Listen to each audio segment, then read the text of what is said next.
The first time Dana Whitfield stood on my dock, she looked down at the boards for a long 3 seconds before she looked at me.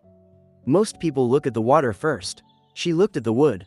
My name's Walter Hensley. I'm 58. My grandfather cleared this stretch of shoreline with a borrowed mule and a rented barge in 1961, and my father ran it after him until his hands gave out before his mind did. I took over Hensley Marina the year I turned 30, and for 28 years since.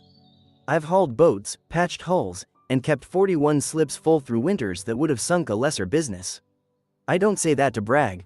I say it because a man ought to know exactly what he's built before somebody starts asking to borrow pieces of it. Nolan brought her up from Portland on a Sunday in April. My son runs the day-to-day now, dock scheduling, fuel logs, the boatyard crew, and he'd been dating Dana for the better part of a year before he worked up the nerve to bring her home. Ruth had the coffee going before the car even turned into the gravel lot. I was down at the travel lift, elbow deep in impeller housing, when I heard the gulls scatter off the roofline the way they do when a car door slams too hard.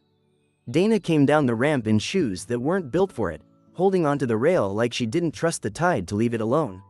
"So this is the famous Marina," she said, and shook my hand firm, like she'd practiced it. "Nolan talks about this place like it's a person." "It kind of is," I said, and meant it. She was smart. I'll give her that from the first afternoon and never take it back, whatever came after. She asked good questions. How many slips were seasonal versus year-round? What the boatyard margin looked like against the fuel dock? Whether we'd ever considered a restaurant lease on the second floor of the old bait shop. Ruth caught my eye across the porch table. I shrugged. Smart is good. Smart is not the same as trustworthy, but I didn't know that yet. And I want to be honest that I wasn't looking for it. What I noticed, and kept to myself because Ruth would have called me an old man borrowing trouble, was the way Dana's questions always circled back to numbers. Not, "What's it like running a marina?" but "What's the yard worth on paper?" Not, "Do you love this place?" but "What would it take to make it profitable enough for real investors to notice?" She asked that one twice in one afternoon, in 2 different ways, like she was testing which version I'd answer honestly. They got engaged in June. Ruth cried at the kitchen table when Nolan called. I told him I was proud of him, and I was. My boy had waited a long time to feel sure about somebody, and watching him finally look certain of something was worth more to me than he'll ever know. The renovation conversation started before the ring finished getting sized. Dana had a vision. She used that word, vision, the way other people use idea, like it already had weight behind it. The marina needed to become a destination. She said, not just slips and a fuel dock, but a real coastal property, a rebuilt clubhouse, a proper restaurant, guest moorings for the yachting crowd coming up from Boston in July. She had a binder of comparable properties in Camden and Boothbay, printed and tabbed, the kind of thing that takes real hours to assemble. I respected the hours even while I distrusted the reason behind them. "It's a lot of money, Dana," I told her at the kitchen table in August, the night she laid it all out for Ruth and me over pot roast. "It's an investment in what you already have," she said. "You've got the bones. You just haven't dressed it up in 30 years. I let that sit. Nolan didn't say anything. He had a habit, even as a boy, of going quiet exactly when a room needed him to speak, and I watched him do it that night at his own engagement dinner, eyes on his plate while his fiancée reorganized my father's marina in front of me.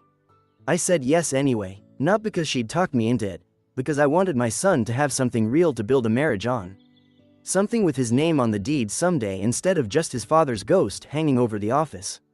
I told my accountant, Marlene Ito, who'd kept my books straight for 19 years, to draw up the numbers for a full renovation. Clubhouse, restaurant build-out, 12 new guest moorings. I put $500,000 of my own capital into it that October, wrote the check myself, no loan, no strings, and told Nolan the marina his grandfather cleared with a mule was about to become something his kids could be proud of too. The construction ran 9 months longer than planned and cost more than anybody's projection, the way construction always does on a working waterfront. By March, we were $300,000 over budget on materials alone, and the overrun needed covering fast before the spring launch season. That's when Dana came to Nolan, not to me, with a solution. A renovation credit line through her father's contacts at a regional bank, favorable terms, quick approval. Fast enough to keep the crews working through April instead of stalling out at the worst possible time of year. "There's just one thing," Nolan told me on the phone, and I could hear him choosing his words carefully, the way he does when he already knows I won't like something. "The bank wants 2 signers on the account. Not just me, Dana too." I didn't love it. I'll say that plainly. A man doesn't run a marina for 28 years without learning that the person whose name is on the paper is the person who ends up owning the argument later. But Nolan sounded relieved when he said it, like Dana had solved a problem instead of created one. And my son had enough on his plate keeping 41 slips full through a construction season without his father lecturing him about bank signatures. It's just a formality, Dad, he said. The bank wanted 2 names on a line that size. It doesn't change anything. I let it go. That's the mistake I keep coming back to, turning it over some nights when I can't sleep. Not that I said yes, but that I told myself it was nothing. Ruth didn't say it was nothing. Ruth doesn't say much until she's sure. And when she is sure, she says it once and lets it sit. She didn't ask you, Ruth said, over dishes, a few nights after. She asked Nolan, and Nolan told you after it was already done. I said that was just how young people did business now, everything by text, everything settled before the parents heard about it. Ruth dried a plate and didn't answer, which from her is its own kind of answer. The overrun kept growing through that spring. Steel prices, permit delays, a structural surprise under the old clubhouse floor that added 6 weeks and $40,000 nobody had budgeted for. I'd built enough by then to know construction always finds a way to cost more than the paper says, but 300,000 over turned into closer to 420 by May, and every new number seemed to travel through Dana before it reached me. She was good at it. I want to say that plainly too, because pretending she wasn't would make the rest of this sound simpler than it was. She negotiated the contractor down on the dock pilings. She found a marine electrician willing to work weekends for less than the first 2 bids. She had a way of walking a room full of subcontractors and getting them to like her while she cut their numbers, which is a genuine skill, one I never had at her age. What started bothering me wasn't the skill. It was the paperwork. I found her name on an invoice from the sign company in April, Dana Whitfield, Hensley Marina. A term I hadn't approved and didn't much care for, since I've never called reopening a boatyard a gala in my life. Then it was a line item for a marketing consultant out of Portland, $4,000, paid from the renovation credit line, for something called brand positioning. I brought that one to Nolan directly, at the boatyard office, the 2 of us alone with the door shut, which almost never happens between us. What's brand positioning? I asked him, and why is it $4,000 out of a line meant for pilings and lumber? He rubbed the back of his neck the way he does when he already knows he's not going to like his own answer. Dana thinks if we're going to relaunch, we should relaunch right. Get some press up from Portland and Bangor. Bring in the boating magazines. She's got contacts from her old marketing job. That's not what the loan's for. It's all renovation, Dad. It's part of getting the place ready. I didn't push it that day. I want to be honest about why. Some of it was pride. I didn't want my son to hear his father accusing his fiancée of anything. Not with the wedding still 4 months off. Some of it was plain fatigue. I was 58 years old and hauling boats 12 hours a day during launch season, and arguing about a $4,000 invoice felt like a fight I didn't have the energy to win cleanly. And some of it, if I'm honest, was that I still believed the marina was mine in every way that mattered. Whatever names ended up on whatever line, the same way I'd have believed the tide would keep coming in whether or not anybody signed for it. By June, I noticed I wasn't in the room for decisions that used to be mine by default. The relaunch date got moved twice, and both times I heard about it from Nolan after Dana and the caterer had already agreed on it. The guest list for the reopening, she'd started calling it that, the reopening, capital letters in every email, ran to nearly 200 names, half of them people I'd never met, real estate contacts of her father's boating magazine editors, a woman from a regional tourism board. When I asked Nolan how many of the 200 were people who actually mattered to the business he'd grown up in, he didn't quite meet my eye. It's not really about who we know, Dad. It's about who needs to see us. I heard my own father's voice in my head just then, the year before the bank took half his slips in a deal his old partner talked him into with words that sounded exactly that reasonable. I didn't say anything to Nolan. I went home and sat with Ruth on the porch, and she asked me what was wrong. And I told her I didn't know yet, only that something in my chest had gone tight the way it does before a storm you can't see coming over the water but can feel in the air pressure anyway. The following Tuesday, I drove to Marlene Ito's office in town, the same office where she'd handled every dollar of Hensley Marina's books for 19 years, and I asked her to pull every account tied to the renovation credit line, every signer, every disbursement, everything with my family's name on it going back to the day the loan closed. "Looking for anything specific, Walter?"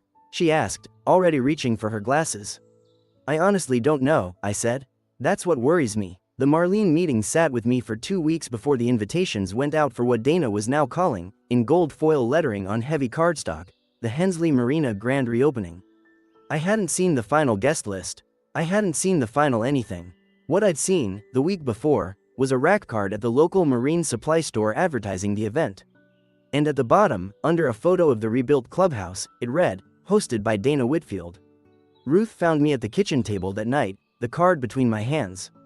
She read it twice, the way she reads things she wants to be wrong about, and set it down without a word. That was the loudest silence I think my wife has ever given me. The night of the reopening came in the second week of June, clear and cool, the kind of Maine evening the whole season gets built around. Marlene's review wasn't finished yet. She told me 2 more weeks, maybe 3, these things take time to do right. So I walked into that gala not knowing exactly what I was walking into. Only that something in my chest had been tight for a month straight and hadn't let up once. The place looked good, I'll give her that too. Dana had strung the whole boatyard with warm white lights, had the new clubhouse windows thrown open so the music and the smell of the raw bar carried out over 41 slips of freshly painted hulls. Reporters from 2 Portland outlets and a boating magazine out of Camden mingled with investors. Curtis Whitfield had flown in from 3 states. Men in blazers who'd never hauled a boat out of the water in their lives, asking each other what they thought of the concept. I wore my good jacket. Ruth wore the blue dress she saves for weddings and funerals. Nolan met us at the gate looking like a man walking into a meeting he already knew the outcome of. "Dad, tonight's a big night for her. For us. Let's just get through it easy, all right?" I told him I intended to. I meant it, too. I hadn't come to make a scene.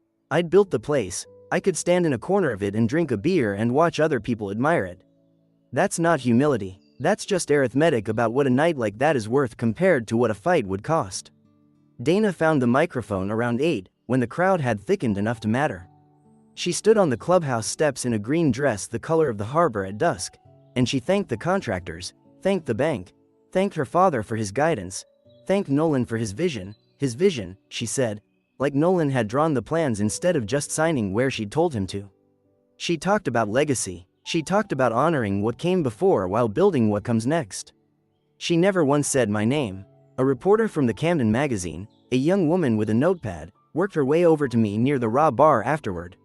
"You must be so proud," she said. "Are you family?" "I'm Walter," I said. "I've run this yard since 1998. "Oh, so you're the original owner?" "I'm the owner," I said, and I said it plainly, not sharp, just true. She glanced past me, toward Dana, who was already crossing the lawn with the easy, practiced stride of someone who'd clocked the conversation from 30 feet away. "Walter's our founder," Dana said, arriving with a hand light on my shoulder, warm smile aimed at the reporter. "Retired now, mostly. He still likes to keep an eye on things down at the dock, don't you, Walter?" She laughed, and the reporter laughed with her, and I stood there being folded into a sentence that made 28 years of my life sound like a hobby. "I'm not retired," I said. Quiet, not for the reporter. For myself, mostly, to hear it out loud. "Of course not," Dana said, already steering the reporter by the elbow toward Curtis, toward the investors, toward anyone whose name she wanted printed beside hers in tomorrow's paper. "Enjoy the party, Walter. There's a raw bar." I watched them go. Nolan was 20 feet away, holding a drink he hadn't touched, watching the same thing I was, and for 1 second our eyes met across the lawn. He didn't come over. I didn't wave him off. We'd been doing that particular dance for months now, and neither of us had found the exit yet. Ruth slid her hand into mine. "You're very calm," she said. "I'm always calm," I said. "That's never been the problem. I want to be honest about what I decided standing on that lawn, under lights I'd paid for, listening to my daughter-in-law to be thank a room full of strangers for a marina my grandfather cleared with a mule. I didn't decide to ruin the night. I didn't decide to say a word. I decided, watching Dana laugh with a magazine reporter under my own lights, that whatever came next between us was going to happen on paper.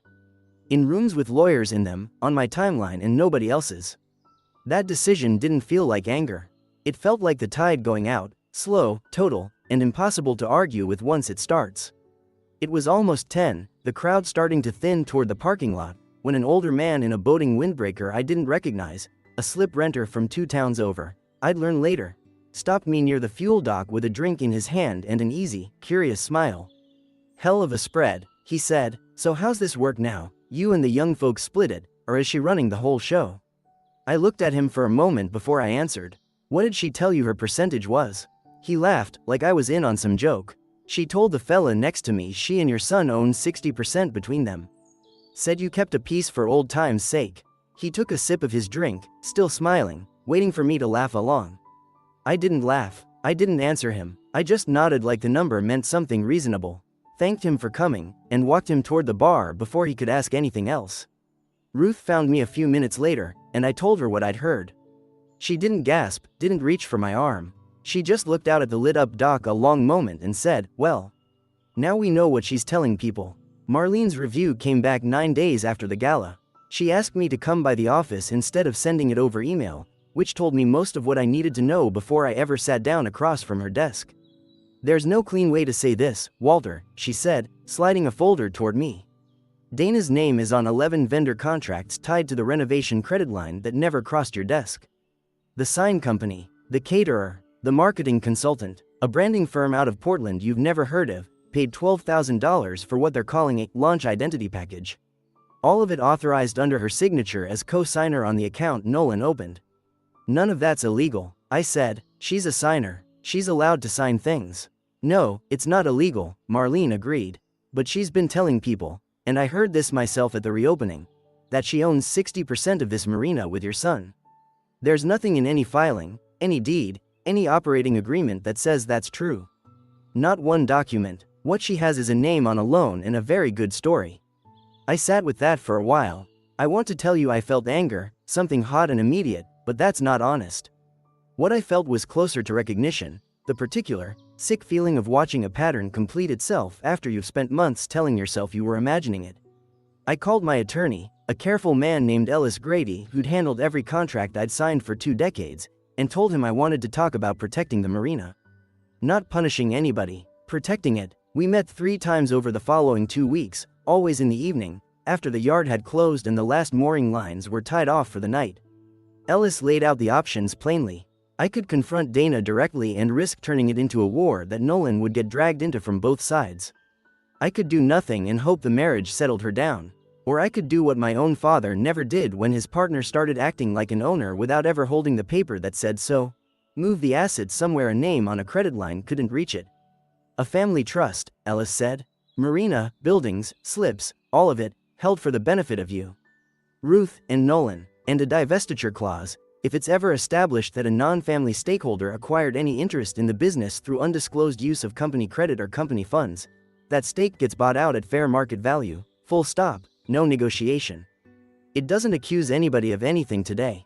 It just makes sure that if what Marlene found ever becomes something bigger, there's already a door built for it. "Is that aggressive?" I asked him. "It's a fence," he said. "You put up fences before the tide comes in, Walter, not after."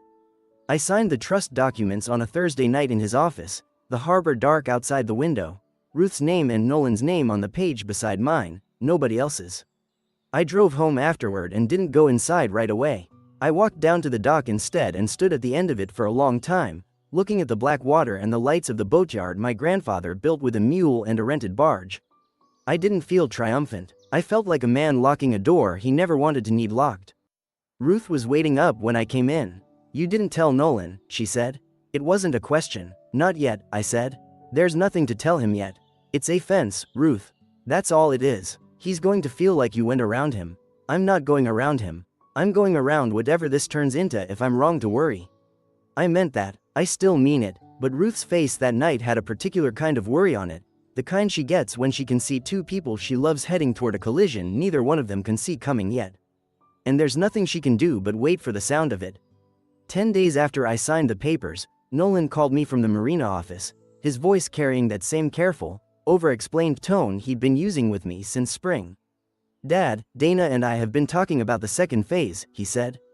"The guest moorings did great this summer, better than we projected. She thinks if we move now, we can get 8 more slips built out before next season, plus finish the restaurant build-out properly this time instead of doing it half-speed. She's put together a proposal. I told her I'd bring it to you." "How much?" I said.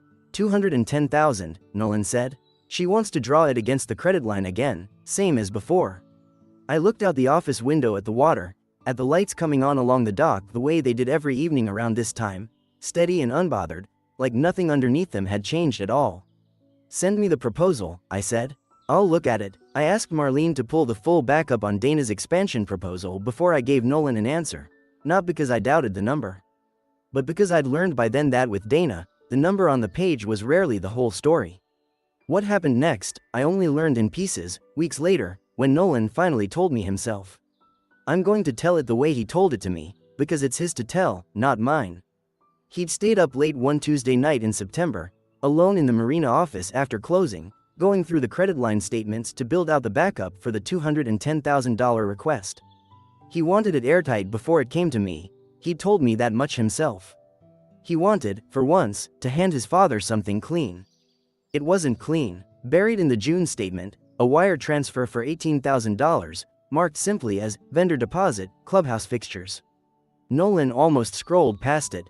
He told me later he'd have scrolled past it if the amount hadn't struck him as oddly specific for a fixtures order he didn't remember approving.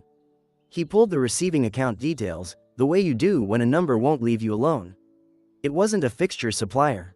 It was a title company in Portland, an escrow account, a down payment on a 2-bedroom condo on the waterfront, closing that same week in June, the week of the reopening gala, title held in one name only. Dana Whitfield's. Nolan sat with that laptop open until almost 2 in the morning, he told me, just staring at the screen like the numbers might rearrange themselves into something less true if he waited long enough. They didn't. He said the strangest part wasn't the anger. It was how quiet the office got. How loud the halyards sounded clanking against the masts outside in the wind, like the whole harbor was waiting to see what he'd do. He didn't call me that night. I want to be fair to him about that. He went home first. He confronted her at their kitchen table, not mine, the next morning before either of them left for the day. He laid the statement in front of her, he told me, and asked her to explain the $18,000. She didn't deny it right away, which he said surprised him more than a flat denial would have. She told him it wasn't what it looked like, that she'd meant to tell him, that they'd talk about combining their finances properly once they were officially married, that the condo was meant to be an investment for both of them eventually, that she'd used the line because the wedding and the renovation had drained their joint savings and she hadn't wanted to ask him for money directly when he was already so stretched thin worrying about his father's business. His father's business. He noticed that, he told me. Not our business, his father's. You used the renovation line, he said to her. The line with my name on it. For a condo in your name. I was going to add you to the deed, she said. Once things settled down, he asked her when, exactly, things were supposed to settle down. She didn't have an answer for that, not one that held up, and for the first time since I'd known him bring her home, my son told me he didn't fill the silence for her. He just sat there and let it stretch out until it became its own kind of answer. He came to the Marina that afternoon, not to the house, straight to my office, and he set his laptop down on my desk without a word of preamble. I want to tell you I felt some kind of satisfaction watching him lay it out, tell it plain, no more deflecting, no more, it's not really about who we know, Dad. I didn't feel satisfaction. I felt like a man watching his son get handed a bill he shouldn't have had to pay, for a mistake that wasn't fully his to begin with. $18,000, he said. June, a condo down payment, her name only. I asked him what he wanted to do about it. That mattered to me, asking it that way. Not what I was going to do. What he wanted. He was quiet for a long moment, looking out the window at the dock, at the boats rocking gently in a light chop. The same view I'd been staring at for going on 30 years. I want to talk to Grady, he said. Our attorney, not hers. I want this documented properly, and I want it handled the right way. Not a fight at the kitchen table where she gets to decide what the story is. I told him I'd set up the meeting. I didn't tell him about the trust yet. There'd be a right time for that, and it wasn't this afternoon, with my son still holding a laptop like it weighed 40 pounds and looking at me like he was waiting to hear that I already knew, that I'd been ahead of this the whole time. I let him believe, for one more day, that we were both just finding this out together. Grady set the meeting for the following Thursday, in the Marina's own conference room, the one Dana had once wanted to rip out for a tasting lounge before I'd said no to that particular renovation. Late afternoon, the light coming low and gold through the windows, boats rocking gently at their moorings outside, ordinary and unbothered, the way they always are no matter what's happening on land. I told Nolan about the trust 2 days before, sitting across from him at my kitchen table, no one else in the room. I owed him that much, doing it privately, before it ever came up in front of Dana's people. I signed it back in the spring, I said, after the reopening, after I heard what she was telling guests about ownership percentages. I watched his face while I said it, waiting for the anger, the sense of being managed, the feeling I imagine any son would have on learning his father had quietly built a legal fence around the family business without telling him. He was quiet for a long moment. You didn't trust me to handle it. I didn't know what there was to handle yet, I said. I only knew what I was hearing, and none of it was from you. I built a fence, Nolan. I didn't lock you out of anything. Your name's on that trust right alongside mine and your mother's. He nodded slowly, and I could see him turning it over, deciding whether to be hurt or relieved, and in the end he landed somewhere close to relieved, which told me more about where his head had gotten to over the summer than anything else could have.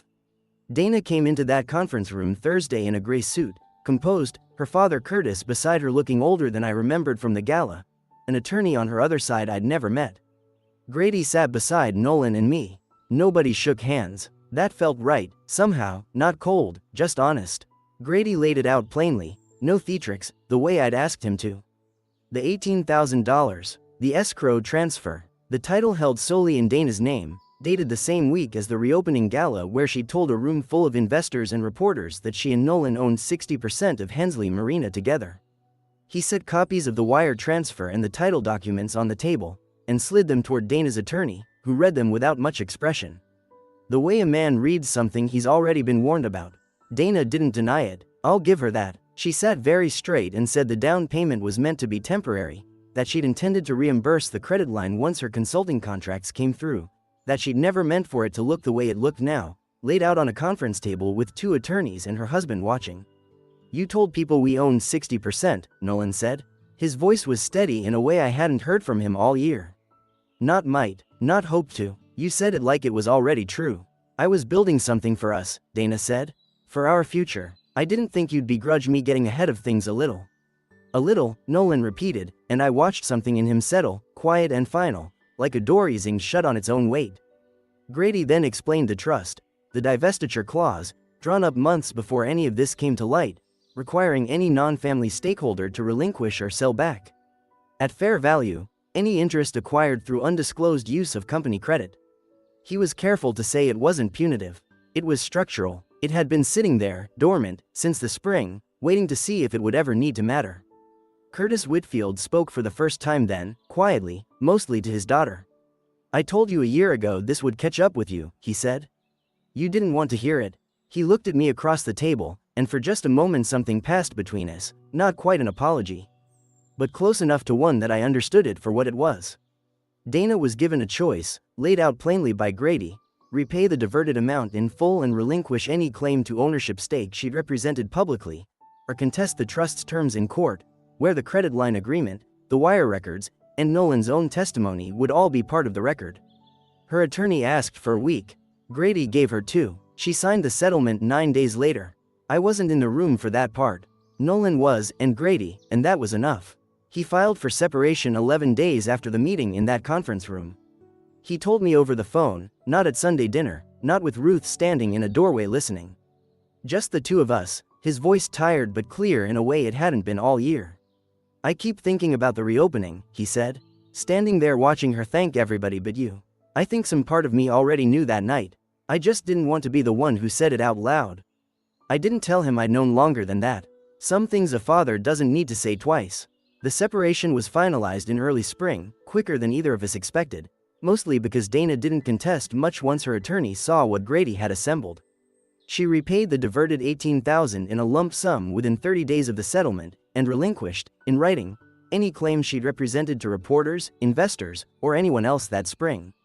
I never saw her again after that conference room. Nolan told me once, months later, that he'd run into Curtis at a supplier's warehouse in Rockland, and the older man had simply nodded at him, no words, the kind of nod that says more than most sentences could. The Marina's second full season came in better than the first, which surprised me less than it should have. The guest moorings filled through July.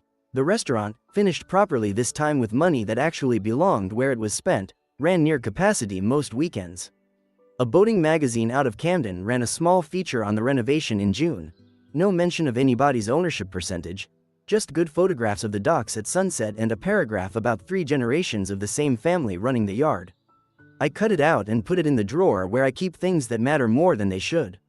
Nolan changed that year in ways I don't think he fully noticed happening to him. He started making calls he used to run past someone else first. He negotiated a new fuel contract in April that saved us $11,000 a year. And he told me about it after it was signed, not before, the same way I'd have done it at his age. In June, I had Grady draw up new paperwork, not a gift this time, not something handed to him whole. A real partnership, his name on the operating agreement as a working owner, earned across a year of decisions that were entirely his own. You didn't have to do this now, he said, sitting across the same kitchen table where I'd first told him about the trust. I'm not doing it now because of what happened. I said, I'm doing it now because you're ready. Those aren't the same thing, and I want you to know the difference. He nodded slowly, the way his mother does when she's decided to believe something all the way down. Ruth never said much about any of it once the papers were signed and the season was underway. She didn't need to. I'd catch her some evenings standing at the kitchen window watching the lights come on along the dock, a look on her face I recognized from 20 years of marriage as something like quiet vindication. The kind that doesn't need an audience to be satisfying. Late in August, on a Saturday, Nolan and I spent the whole day rebuilding a stretch of decking on the North Dock that had been rotting slowly for 3 seasons, the kind of job that gets put off until it can't be put off anymore. We worked from morning until the light went long and gold over the water, pulling old boards, setting new ones, the smell of cedar and low tide thick in the air the whole afternoon. Ruth brought sandwiches down around noon, same as she always has. A young gull kept landing on the far piling and watching us work like it had somewhere better to be but hadn't decided where yet. Around 5, we sat down on the new boards with a couple of beers, our boots hanging over the water, the marina quiet except for the halyards ticking against the masts in the evening wind. Feels good, Nolan said, running his hand flat along a fresh board. Like it did before all of it. I thought about that for a while before I answered. I thought about my grandfather clearing this shoreline with a borrowed mule, about my father's hands giving out before his mind did, about a woman in a green dress thanking a room full of strangers for something she never actually held. I thought about the difference between giving your son something and letting him earn the right to stand on it. Generosity's easy, I said. Anybody can hand somebody something. The hard part's making sure what you hand them is still yours to give when they need it. Nolan didn't answer right away. He didn't need to. We just sat there, the two of us, on decking we'd built with our own hands that afternoon, looking out at 41 slips of boats settling quiet for the night, every one of them still exactly where they belonged.